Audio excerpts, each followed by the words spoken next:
പ്രിയമുള്ളവരെ, ഈ പേളിമാണി അവർക്ക് ഇഷ്ടപ്പെട്ട നിറം കാവി ആയില്ലെങ്കിലേ അല്ലെങ്കിൽ അവർ സംഗി ആയില്ലെങ്കിലേ നമുക്ക് അത്ഭുതപ്പെടുവാൻ തരമുള്ളൂ എന്ന രീതിയിലാണ് അവരുടെ തുടർ പ്രസ്താവനകളൊക്കെയും സൂചന നൽകുന്നത്.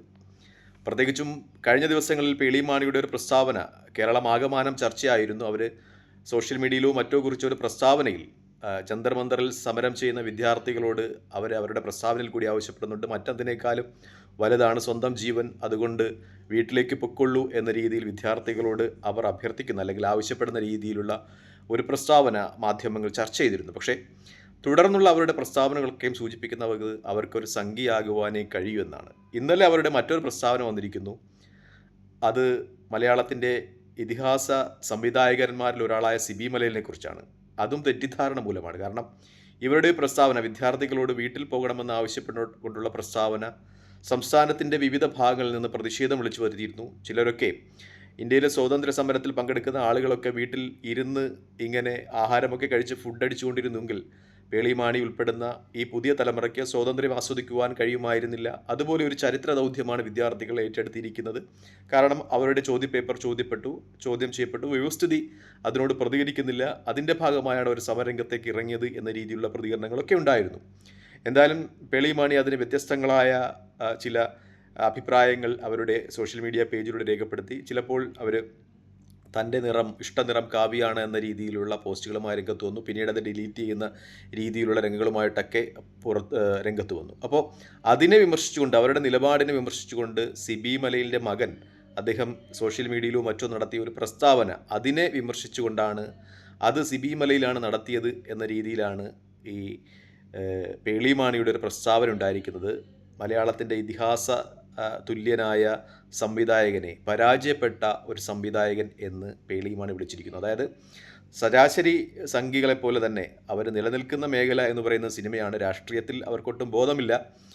അവരിടയ്ക്കെങ്കിലും മുഖം കാണിക്കുന്നത് സിനിമയിലാണ്. ആ സിനിമയെക്കുറിച്ച് പോലും അവർക്ക് ഒരു ബോധ്യവുമില്ല. അവർ തികച്ചും സംഖ്യയാകേണ്ട ആൾ തന്നെയാണ് എന്നാണ് ആ പ്രസ്താവന കൊണ്ട് വ്യക്തമാകുന്നത്. കാരണം മലയാളത്തിൻ്റെ സിനിമാ ചരിത്രം അല്പമെങ്കിലും അറിയാവുന്ന ആൾക്കും സിബി മലയിൽ മലയാള സിനിമയ്ക്ക് നൽകിയ സംഭാവനകൾ വ്യക്തമാണ്. ആകാശദൂത് പോലെ, കാണാക്കിനാവ് പോലെ ഉള്ള സിനിമകൾ, ഭരതം പോലെ മോഹൻലാലിന് ആദ്യമായി ഭരത് അവാർഡ് നേടിക്കൊടുത്ത സിനിമകൾ, സതയം, കിരീടം, കമലദളം, തനിയാവർത്തനം, അങ്ങനെ ഒരുപാട് സിനിമകളുടെ അണിയറ പ്രവർത്തകൻ അല്ലെങ്കിൽ സംവിധായകനായി വർദ്ധിച്ച ആളാണ് സിബി മലയിൽ. സമ്മർ ഇൻ ബർദലഹേം പോലെയുള്ള മറ്റു ചിത്രങ്ങൾ, അതുപോലെ അദ്ദേഹത്തിൻ്റെ പരാജയപ്പെട്ട ഒരു ചിത്രമാണ് ദേവദൂതൻ. ആ ദേവദൂതൻ്റെ ഒരു കോൺട്രിബ്യൂഷൻ പോലും ഈ പേളിമാണി എന്ന് പറയുന്ന വ്യക്തി മലയാള സിനിമയ്ക്കോ മലയാള കലാരംഗത്തിനോ നൽകിയിട്ടില്ല എന്നതാണ് യാഥാർത്ഥ്യം. എന്നിട്ടും പേളിമാണി സിബി മലയിനെ പരാജയപ്പെട്ട സംവിധായകൻ എന്നാണ് വിളിക്കുന്നത്. മലയാള സിനിമ ഉള്ളിടത്തോളം കാലം സിബി മലയിൻ്റെ സംഭാവനകളും അദ്ദേഹത്തിൻ്റെ ചിത്രങ്ങളുമൊക്കെ ചർച്ച ചെയ്യപ്പെടും. പക്ഷേ പേളിമാണിയെ സംബന്ധിച്ച് 2-3 വർഷം യൂട്യൂബ് പീക്കായി നിൽക്കുന്ന ഒരു സമയത്ത് മാത്രമാണ് അവർ ചർച്ച ചെയ്യപ്പെടുക, അവരെ ആഘോഷിക്കുക, അല്ലെങ്കിൽ തന്നെ അവരുടെ സബ്സ്ക്രൈബേഴ്സൊക്കെ ഉള്ള ആളുകൾ അത്തരം എൻ്റർടൈൻമെൻറ്റ് വീഡിയോകൾ ഇഷ്ടപ്പെടുന്ന ആളുകളാണ് എന്നൊരു യാഥാർത്ഥ്യമാണ്. എന്തുകൊണ്ടോ ഭാഗ്യം കൊണ്ടോ നിർഭാഗ്യം കൊണ്ടോ ഞാൻ അവരുടെ സബ്സ്ക്രൈബർ അല്ല എന്നൊരു യാഥാർത്ഥ്യവും ഞാനിവിടെ പങ്കുവയ്ക്കുന്നുണ്ട്. അതായത് പേളിമാണി എന്ന് പറയുന്ന വ്യക്തിത്വവും സിബി മലയിലുമായിട്ട് കമ്പയർ ചെയ്യുമ്പോൾ സിബി മലയിൽ എത്രത്തോളം മികച്ച ആളാണ് എന്നതാണ് വ്യക്തം. എന്നിട്ടും സിബി മലയിലിനെ പരാജയപ്പെട്ട സംവിധായകൻ എന്നാണ് പേളിമാണി ഈ പറയുന്നത് എന്നത് വളരെ വിരോധാഭാസമായി തന്നെ ചർച്ച ചെയ്യപ്പെടുന്നുണ്ട്. സിബി മലയിലിൻ്റെ സംഭാവനയുള്ള മറ്റു ചിത്രങ്ങൾ നമ്മൾ എടുത്തു നോക്കിയാൽ മഞ്ഞിൽ വിരിഞ്ഞ പൂക്കൾ അദ്ദേഹം സഹസംവിധായകനായിരുന്നു, പടയോട്ടത്തിൽ അദ്ദേഹം സഹസംവിധായകനായിരുന്നു, മണിച്ചിത്രത്താഴ് പോലെയുള്ള ചിത്രങ്ങളിൽ അദ്ദേഹം സഹസംവിധായകനായിരുന്നു. അദ്ദേഹത്തിൻ്റെ വിട്ടുപോയ ചിത്രങ്ങളുണ്ടെങ്കിൽ ദയവായി നിങ്ങൾ കമൻറ്റിൽ സൂചിപ്പിക്കുക എന്നാണ് എനിക്ക് പറയാനുള്ളത്. എന്തായാലും സംഘികൾക്ക് സംബന്ധിച്ച് അവർക്കൊരു പുതിയ വരദാനമായിരിക്കും പേളിമാണി എന്ന കാര്യത്തിൽ സംശയമില്ല. ഇനി ചില പ്രസ്താവനകൾ നടത്തിയാൽ, സ്ഥിരം സംഘികൾ പുറപ്പെടുവിക്കുന്ന പ്രസ്താവനകളുണ്ടല്ലോ, 500 രൂപയിൽ ചിപ്പുണ്ട്, അതുപോലെ ചാണകത്തിൽ നിന്ന് പ്ലൂട്ടോണിയം ഉണ്ടാക്കാം എന്നീ ചില പ്രസ്താവനകളൂടി നടത്തിയാൽ ഒരുപക്ഷെ പേളിമാണി അവർക്ക് രാജ്യസഭയിലോ ലോക്സഭയിലോ ഒക്കെ നിയമസഭയിലോ ഒക്കെ പരീക്ഷിക്കാവുന്നതാണ്. കേരളത്തിൽ നിന്ന് വിജയിക്കുവാൻ സാധ്യത കുറവായതുകൊണ്ട് നോർത്ത് ഇന്ത്യയിലൊക്കെ കൊണ്ടുപോയി അവരെ വിജയിപ്പിക്കുവാൻ കഴിയും എന്ന ഒരു യാഥാർത്ഥ്യം കൂടിയുണ്ട്.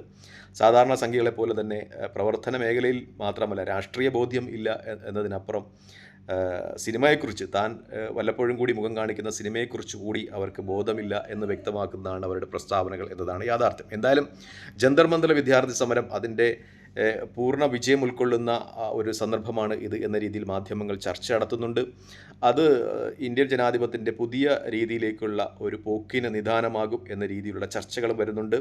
എന്തായാലും പ്രതിപക്ഷങ്ങൾ ഒരുപക്ഷെ കോൺഗ്രസ് പോലും പരാജയപ്പെട്ട ഇടത്ത് നിന്ന് വിദ്യാർത്ഥി സമരങ്ങൾക്ക് വിജയിക്കുവാൻ കഴിഞ്ഞത് എന്നത് യാഥാർത്ഥ്യമാണ്. അതൊരു പക്ഷേ BJPയോ ഗവൺമെൻറ്റോ അതൊരു പരാജയത്തിൻ്റെ ഭാഗമായി ഉൾക്കൊള്ളേണ്ടതില്ല. ഒരു ജനാധിപത്യ വ്യവസ്ഥയിൽ വിദ്യാർത്ഥി സമരങ്ങൾ വിജയം ഉൾക്കൊള്ളുന്നത് മിക്കപ്പോഴും ചരിത്രത്തിൽ രേഖപ്പെടുത്തിയിട്ടുണ്ട്. പ്രത്യേകിച്ചും ഇന്ത്യ പോലെയുള്ള ജനാധിപത്യ രാജ്യങ്ങൾ രേഖപ്പെടുത്തിയിട്ടുണ്ട് എന്നത് യാഥാർത്ഥ്യമായി നിൽക്കുന്നു. പക്ഷേ മറ്റൊരു രാഷ്ട്രീയ ഉദയം ഇവിടെ ചർച്ച ചെയ്യപ്പെടുന്നത് രാഹുൽ ഗാന്ധിയുടേതാണ് എന്നൊരു വസ്തുതയുമുണ്ട്. അദ്ദേഹം പരാജിതനായിരുന്നു. ഒരുപക്ഷെ അസ്ത്രമില്ലാതെ യുദ്ധഭൂമിയിൽ നിന്നിരുന്ന ഒരാളായിരുന്നു എന്നതാണ് യാഥാർത്ഥ്യം. കഴിഞ്ഞ 3 ഇലക്ഷനുകളായി പരാജയപ്പെടുന്നു. കഴിഞ്ഞ ഇലക്ഷനിൽ അപ്രതീക്ഷിതമായ ചില നേട്ടങ്ങൾ ഉണ്ടാക്കിയെങ്കിലും കോൺഗ്രസ് കഴിഞ്ഞ 3 വർഷമായി പ്രതിപക്ഷത്താണ്. പക്ഷേ വിദ്യാർത്ഥി സമരത്തിൻ്റെ ഒരു പിൻബലത്തിൽ കോൺഗ്രസ് ഉത്തരേന്ത്യയിൽ ഉയർത്തെഴുന്നേൽക്കുന്ന ചില സംഗതികളൊക്കെയും സൂചിപ്പിക്കപ്പെടുന്നുണ്ട് എന്നതാണ് യാഥാർത്ഥ്യം. പ്രത്യേകിച്ചും ഈ സമരത്തിൽ പങ്കെടുത്ത വിദ്യാർത്ഥികൾ അവർ സോഷ്യൽ മീഡിയയിലും മറ്റും രേഖപ്പെടുത്തുന്ന കമൻറ്റുകൾ, മാത്രമല്ല അവർ ദൃശ്യമാധ്യമങ്ങൾക്ക് കൊടുക്കുന്ന ഇൻ്റർവ്യൂകളിൽ ആ ജന്തർ മന്ദർ സന്ദർശിക്കുന്ന സ്ഥലത്തെ പത്രലേഖകർ ഇവരുടെയൊക്കെയും വീഡിയോഗ്രാഫർമാർ ഇവരുടെയൊക്കെയും അഭിപ്രായം എടുക്കുമ്പോൾ ഇവർ നരേന്ദ്രമോദിയും ഒപ്പം രാഹുൽ ഗാന്ധിയും കമ്പയർ ചെയ്ത് പറയുന്ന ചില കാര്യങ്ങൾ അത് രാഹുൽ ഗാന്ധിക്ക് ഉത്തരേന്ത്യയിൽ മുതൽക്കൂട്ടാകും എന്ന ഒരു വസ്തുത ചർച്ച ചെയ്യപ്പെടുകയാണ്. അവർ പറയുന്നത് മിക്കപ്പോഴും രാഹുൽ ഗാന്ധി നരേന്ദ്രമോദിയേക്കാൾ വളരെ മികച്ച നേതാവാണ്. അദ്ദേഹം എഡ്യൂക്കേറ്റഡ് ആണ്, വിദ്യാസമ്പന്നനാണ്. അദ്ദേഹത്തിന് ഒരുപക്ഷെ പ്രധാനമന്ത്രിയായി വന്നാൽ അദ്ദേഹത്തിന് ഒരുപാട് സംഭാവനകൾ നൽകുവാൻ കഴിയും. അദ്ദേഹത്തിന് ഇപ്പോൾ വിദ്യാർത്ഥി സമൂഹം നേരിടുന്ന പ്രശ്നങ്ങൾ, ഈ ക്വസ്റ്റ്യൻ പേപ്പർ ചർച്ച, അതുമായി ബന്ധപ്പെട്ട കാര്യങ്ങളൊക്കെ പരിഹരിക്കുവാൻ കഴിയും. മാത്രമല്ല ഈ പഠിച്ചു വരുന്ന വിദ്യാർത്ഥികൾക്ക് കൂടുതൽ അവസരങ്ങൾ ഇന്ത്യയിൽ തന്നെ സൃഷ്ടിക്കുവാൻ കഴിയുന്ന രീതിയിൽ തൊഴിൽ മേഖല നവീകരിക്കുവാൻ കഴിയുമെന്നൊക്കെയുള്ള ചില പ്രസ്താവനകൾ വിദ്യാർത്ഥികളുടെ ഇടയിൽ നിന്നുണ്ടാകുന്നു എന്ന കാര്യം ചർച്ച ചെയ്യപ്പെടുകയാണ് ഉത്തരേന്ത്യയിൽ.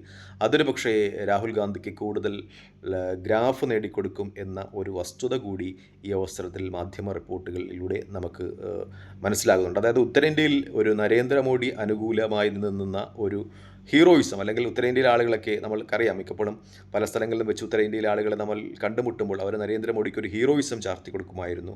ആ ഹീറോയിസം രാഹുൽ ഗാന്ധിയുടെ ഹീറോയിസത്തിലേക്ക് വഴിമാറുന്നു എന്ന രീതിയിലുള്ള ഒരു ചർച്ച ഉത്തരേന്ത്യയിൽ ഈ വിദ്യാർത്ഥി സമരവുമായി ബന്ധപ്പെട്ട് ഉരുത്തിരിഞ്ഞു വരുന്നു എന്നതാണ് യാഥാർത്ഥ്യം. ഇത്രനാൾ BJPയുടെ പ്രൊഫൈലുകൾ, സൈബറിടങ്ങളൊക്കെ പപ്പു എന്ന് വിളിച്ച് ആക്ഷേപിച്ചിരുന്ന രാഹുൽ ഗാന്ധി ഹീറോയിസത്തിലേക്ക് കൂടുതൽ അടുക്കുന്ന ഒരു സന്ദർഭം ഈ വിദ്യാർത്ഥി സമരത്തിൻ്റെ ഭാഗമായി രൂപപ്പെട്ടു വന്നു എന്നത് അത് യാദൃശ്ചികമല്ല എന്നതാണ് പറഞ്ഞു വെക്കേണ്ടതുള്ളത്. എന്തായാലും കോൺഗ്രസിൻ്റെ ഒരു ഉയർത്തെഴുന്നേൽപ്പ് അത് ഈ ഒരുപക്ഷെ ഈ പാറ്റകളുടെ ചിറകിലേറിയായിരിക്കാം എന്ന രീതിയിലുള്ള രാഷ്ട്രീയ നിഗമനങ്ങൾ ഉത്തരേന്ത്യയിൽ നിന്ന് വരുന്നുണ്ട് എന്നത് വലിയ യാഥാർത്ഥ്യമായി നിലകൊള്ളുകയാണ്. എന്തായാലും പേളിമാണിയെ പോലെയുള്ള ആളുകളുടെയൊക്കെ ആരോപണങ്ങൾ അത് മുഖവിലേക്ക് എടുക്കപ്പെടുന്നില്ല എന്നതും യാഥാർത്ഥ്യമാണ്. മിക്കപ്പോഴും ചില സെലിബ്രിറ്റികളൊക്കെ ഈ സമരത്തെ വിവിധ രീതിയിൽ വിവക്ഷിച്ചിട്ടുണ്ട്. അതും ഇപ്പോൾ ചർച്ചയാകുന്നുണ്ട് എന്നത് യാഥാർത്ഥ്യമാണ്.